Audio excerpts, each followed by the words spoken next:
नाही सकाळची पानं काय गेली खरं सांग ना मस्ती नका करू रे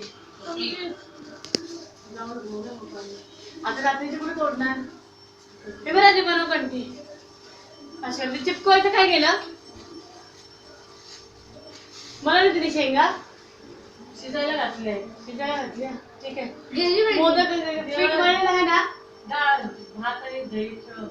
हा ते ठेवते मी भात दही पातळ थोडं कालवून काय ठीक आहे चालेल मी काय बोलते चपात्या लाटल्या कुठं कोण लाटल्या पीठ मळलंय आई कुठे गेली तिला उठवायचं होतं ना बोलली मग किती तू पीठ मळवून आपण दोघी करूया मोदक करूया थोडेसे ते आणि ते करूया हे बरं राजू